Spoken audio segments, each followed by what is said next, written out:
বন্ধুরা এখন 10টা বাজে আর 10টা বাজার থেকেই আজকে ব্লগ স্টার্ট করলাম। গুড মর্নিং, তোমরা কেমন আছো? আশা করছি তোমরা সবাই ভালো আছো আর সুস্থ আছো। সুজাতা দি তুমিও ভালো আছো আশা করছি, কিন্তু তুমি বলেছো আমি ভুলে গেছি তোমাকে। না না, আমি ডিসেম্বর মাসের শেষ গুনছি, কখন জানুয়ারি পদার্পণ করবে আর তুমি কলকাতায় আসবে। ভেবো না, তোমাকে আমি ভুলছি না। তুমি বলেছো না আমাদের বাড়ি আসবা, যতক্ষণ না তোমাকে আমাদের বাড়ি না এনে ছাড়ছি ততক্ষণ আমার মনের আশা মিটছে না। আর সকাল সকালে দেখো চা করে ফেললাম। শুভর তো গলা ফুলে ঢোল হয়েছে। এই যে চা আর একটা পাউরুটি গরম করে দিলাম দুই দিক দিয়ে। এই যে দুই ভাই, অন্ধকারে দেখা যায় না গো, আবার লাইট জ্বালালেও দেখা যায় না। দুই ভাই এখন আসলো, এসে হচ্ছে চা খাবে, মানে 6:30টায় গেছে আর এই যে এলো।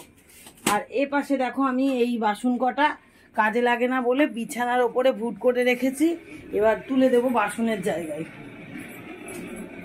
তারপরে হচ্ছে বরমশাই ঘুম থেকে উঠেই মোটামুটি ও টুকটাক কাজ করে গেছে, আর আমি একটা প্যাকেটে একটা বিস্কুট, একটাতে একটা বিস্কুট এরকম করে করে রয়েছে বলে এগুলো এখন গুছাচ্ছি। এখন গুছিয়ে রাখবো আর প্লাস্টিকগুলো উনান পাড়ে দেবো, কারণ প্লাস্টিক হলে আমার উনানটা ভালো হয় ধরানো। আর এদিকে হচ্ছে যে লাউ কেটে বসিয়ে দিয়েছি, কালকে যে লাউটা কিনে নিয়ে এসেছিল না সেই লাউ, এবার ধনে পাতা দিয়ে দিয়েছি ওপরে। এখন 10টা বাজতে গেল, কিন্তু আমার রান্নাটা কেন হয়ে যাচ্ছে সেটা বুঝতেই পারছো নিশ্চয়ই। আমার দেরি, মানে কোনো কাজ আছে আজকে, ভীষণ কাজ আছে।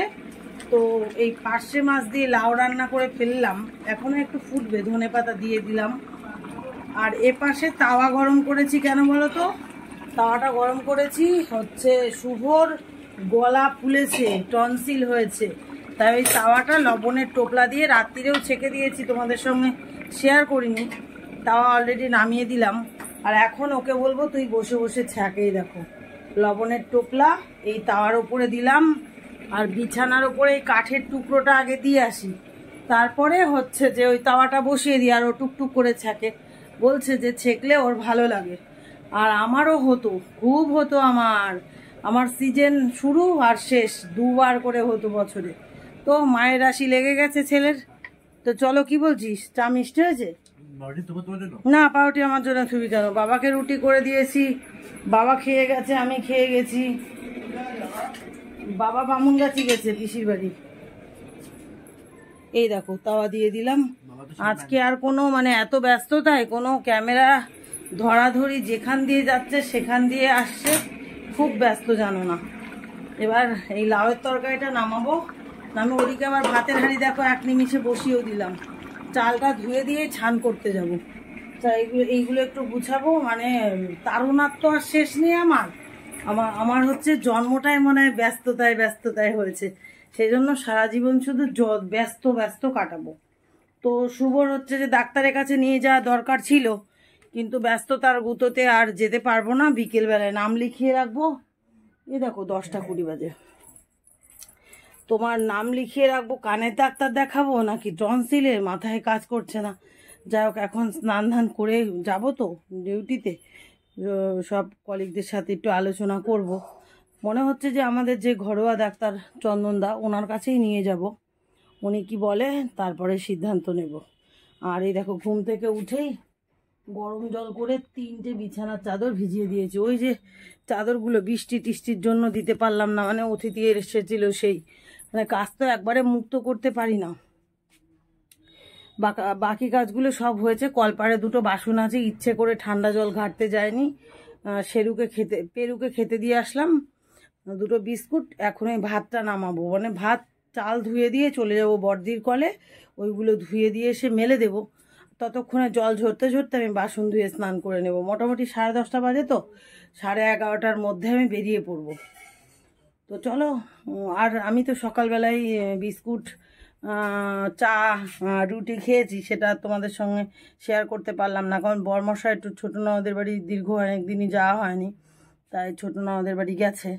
ওরও মনটা খারাপ, যেহেতু ছেলে ডাক্তার দেখাতে পারলো না। আর এত সকালে, আর আমি তারপর আবার ঝেমকি মেরে বলছি যে এত সকাল, বলছে আজকে সায়েন্স মাস্টার পড়তে গেছে, এই মাস্টার 3.5 ঘন্টা 3 ঘন্টা পড়ায়। বারবার বলছে এখনও আসছে না, এখনও আসছে না। 9টা বাজে, 9:30 বাজে, তখনও বলছে। জানো না আজকে সায়েন্স পড়তে গেছে? তুমি কি পাগল হয়ে গেছো? না আমি ডাক্তার দেখিয়ে রেখে যেতাম, টেনশন হয় না আমার। ডাক্তার দেখাবো কি করতে? এত সকালে কোনো ডাক্তার আসে নাকি? না তোমার কলকাতার ডাক্তার আসে না? না চন্দন ডাক্তার 9:30 বোর্ডে লেখা আছে। কি বলো তুমি? কোন দিন 9:30 আসে? বোর্ডে লেখা আছে 10:30 আগে আসে না। দীর্ঘ কয়েকবার 10:30 সময় গেছি, যে দেখি ধূপকাঠি ঘুরাচ্ছে এরকম এরকম। তাহলে আর কোনো কথা টথা না বলে ওই 2টো রুটি আর চা খেয়ে বেরিয়ে গেছে। চলে আসবে তাড়াতাড়ি, ফুল টুল কিনে রেখে গেছে, অনেকই ফুল রয়েছে, আবার গাঁথতে হবে। দেখো ফুল গাঁথাটা তো আমাদের প্রফেশনাল, ওটা ইনকামে আমাদের সংসার চলে, ওটাকে তো আমাদের স্থায়িত্বভাবে রাখতেই হবে, কারণ ওইটার দিকে সব সময় তাকাতে হবে। কারণ হচ্ছে যে আমার কাজের কোনো ভ্যালু নেই, এই আছে তো সেই নেই। আর এখন কাজ করি তো বেতন পাই সেই 7-8 মাস পরে, তো তখন একটা নিয়ে একটা কোনো কাজ হয় এই আর কি। আর একবারে তো সব বেতন দেয় না, দিলে বেশ একবার 31,500 টাকা বেতন পেয়েছিলাম। এই যে আমি এই ঘরটা করেছি, এই ঘর তো তখন ছিল না। তখন ওই ফুলের ঘর দিয়ে ভেতর দিয়ে দরজা ছিল। তারপরে ফ্রিজটা কিনলাম কাজ পাওয়ার পরে, কাজ পেয়ে যখন ফ্রিজ কিনলাম ওই দরজাটা ভেতর থেকে বন্ধ করে ওখানটায় ফ্রিজটা রেখেছি। তা একবারে টাকা দিলেও একটা কাজ হয়, তাও তো দেয় না, তো 2 মাস 1 মাস করে দেয়, তবুও টাকা তো নষ্ট হয় না, কাজে লাগে। এই জন্য ধৈর্য সহকারে কাজ করি। চলো আর কথা বলবো না, চাল ধুয়ে দিই, জল অতক্ষণে গরম হয়ে গেল অলরেডি। 2টো বাজে এখন। ওয়ার্ডে সাইকেল রেখে দিলাম, রেখে পার্টনারের সঙ্গে এখন যাচ্ছি পঞ্চায়েত অফিস। উপপ্রধানকে বলে চলে এসছি।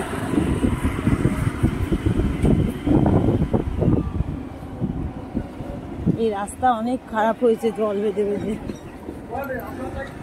তোমার বান্ধবীর বাড়ির সামনে দিয়েই কালকে গেছি সাইকেল, তো ভাবলাম আর জায়গা নিয়ে তাহলে মিতালিকে নিলেও হয়ে যেত। কিছু বললোই না, না ভাবলাম যে জায়গা নেই, সেজন্য ওকে আর রিকোয়েস্টও করলাম না।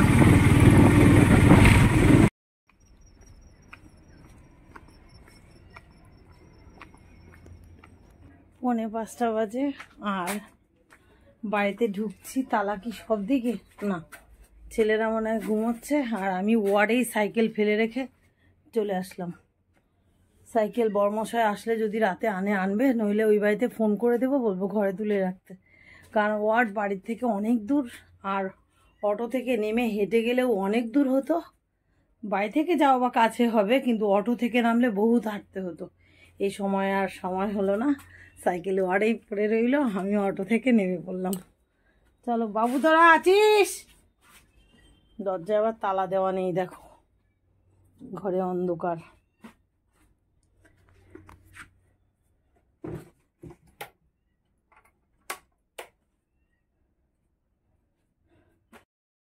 কি সর্বনাশের ব্যাপার বলো তো, ছেলেরা তো হচ্ছে যে খেলো না, মানে খায়নি, মা নেই বলে, আর এখন সন্ধ্যাবেলা করে বাইরে পুরো সন্ধ্যা হয়ে গেছে, এখন আমি কিছু খাবো না।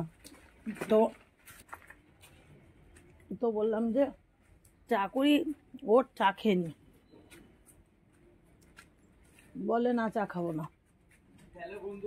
ও মা, এর মধ্যে আবার বৃষ্টি চলে এলো, কিরকম লাগে বলো, রাগ কেমন ধরে, হঠাৎ করে বৃষ্টি পড়ছে। আর ওই যে আমাদের সেই রোমান্টিক বাবু আসছে, মানে দাদা,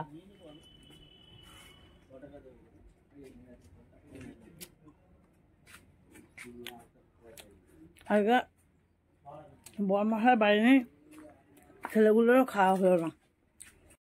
ওই তাওয়া গরম করে লবণের টোপলা করে ছেঁকে দিয়েছি, ভালো হয়েছে, একটু ভালো হয়েছে। বড়দিনের কেক দাদা নিয়ে এসছে, তবে আমাদের আর কিনতে হলো না। কেকের অনুষ্ঠানটা সবার। হ্যাঁ আমি দিয়ে আসছি। ক হাজার জবা বলেন? যেহেতু সন্ধ্যাবেলা করে দেখলেই যে হচ্ছে তোমার দিলখুশ খেয়ে মালা গাঁথতে বসলাম, আর মালা গাঁথায় মন বসছে না, খিদা পেয়ে গেছে, তার জন্য মুড়ি মাখাতে শুরু করে দিলাম, আর ওদেরকে ডেকে তুলেও দিয়েছি। এই দেখো ওরা 2 ভাই উঠেছে, এটা হচ্ছে দাদার মুড়ি, দাদাকে এখন দিতে যাব। একটু আবার তাওয়া গরম করব, করে ওর কানটা ছেঁকে দেব, আর একটু চা করব। চলো দাদাকে আগে দিয়ে এসে, আর কটা দিয়ে, এতগুলো মুড়ি খেলে আবার আমার গাল ব্যথা হয়ে যাবে।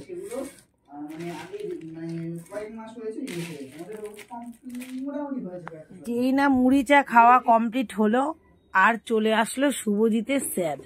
এখন তো কেকটা আজকে কাটার দিন নয়, তবু কাটবই, কারণ সামনেখানে রয়েছে, আর স্যার এসেছে, না দিয়ে হবে না, আমার ভালোই লাগে না। তো কেকটা কিন্তু দেখতে হেভি লাগছে, আর খেতেও কিন্তু সেই টেস্ট হয়েছিল। তো এত বড় কেক আর কে এনেছে সেটা তো জানোই।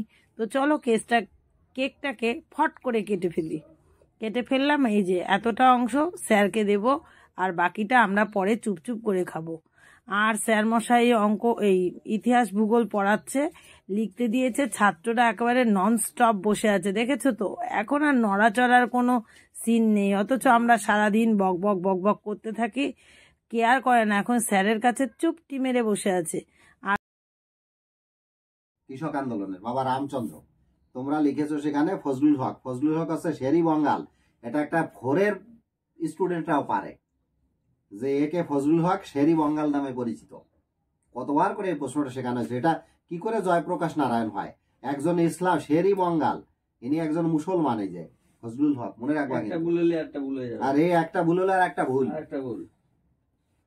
এইবার দেখো, এইটা হয়েছে রামমোহন রায়, ভারতীয় নবজাগরণের অগ্রদূত, বল্লভভাই প্যাটেল, লৌহ মানব, হরি সিং, কাশ্মীরের রাজা, মাউন্ট ব্যাটেন, ভাইস রয়। এটা হয়েছে, হ্যাঁ নাম্বার মার্কসটা বসিয়ে দাও একবার, তারপরে আমি লাল কালি দিয়ে বসাবো মার্কসটা। হয়েছে। লর্ড ক্যানিং, মহাবিদ্রোহের সময় ভারতের গভর্নর জেনারেল। সুরেন্দ্রনাথ বন্দ্যোপাধ্যায়, ভারত সভা। এইটা কি করে ভুল লিখে? হ্যাঁ, সেই সোজা একটা গ্রামার আর ইংরেজি গ্রামার বইয়ের নাম লিখে বসে রয়েছে। রমেশচন্দ্র দত্ত, এটা মহারাষ্ট্রের জীবন প্রভাত। হ্যাঁ, আর ব্রাসি হ্যালহেড, এটা এই। তো বন্ধুরা দেখতেই পারলা, শুভজিতের মাস্টার মশাই বাড়ি এসে একটু পরীক্ষা নিয়ে নিল। কত কি পরীক্ষা করে, কি করে, সেটা একদম প্র্যাকটিক্যালি জানিয়ে নিল। 40 নাম্বারের পরীক্ষা নিয়ে গেল দুই ভাইয়ের মধ্যে। আর শুভজিতের বাবা সারাক্ষণ রিকোয়েস্ট করে মাস্টারমশাইকে একটু বাড়িতে এসে দেখে যেতে, কেমন পড়ালেখা করছে। তার পড়ালেখায় তো হচ্ছে, দেখালো। আর আমি তার মধ্যে দিয়ে আটা মেখে নিলাম, রুটি করে নিচ্ছি। আর ওপাশে ভাতের হাঁড়ির ওপরে তরকারি দেখতেই পাচ্ছ, তো গ্যাসে আমি গরম করে নিয়ে আবার ভাতের হাঁড়ির উপর দিয়ে দিয়েছি, কারণ এখন রেজাল্ট বলবো না। তো এখন হচ্ছে যে এই দেখো, এই বাষ্প উঠবে, সব গরম করে নিয়ে ভাতের হাঁড়ির উপর দিয়েছি। মাছের ঝোল, ভাত, আর এই পাশে ওই যে পালং শাক রেঁধেছিলাম, তোমাদের বলা হয়নি, তো সেটা গরম করে নিলাম। আর এখন রুটি করতে করতেই শুভজিতের বাবা প্রতিদিনই ইয়ে করে দেয়, পরিবেশনটা করে দেয়। আজকে ও ঢুকলো সবে চেম্বার দিয়ে, তো এই কাউকে রুটি, কাউকে ভাত এই দেবো। আর দুপুরে তো আমরা কেউ খাইনি, তোমরা জানোই, সেজন্য আর ভাত রান্না করাও লাগলো না, সেই ভাতেই হয়ে গেল। চলো তাহলে দেখা হবে আগামী দিন নতুন ব্লগে। সবাই ভালো থেকো, সুস্থ থেকো, টাটা, গুড নাইট বন্ধুরা।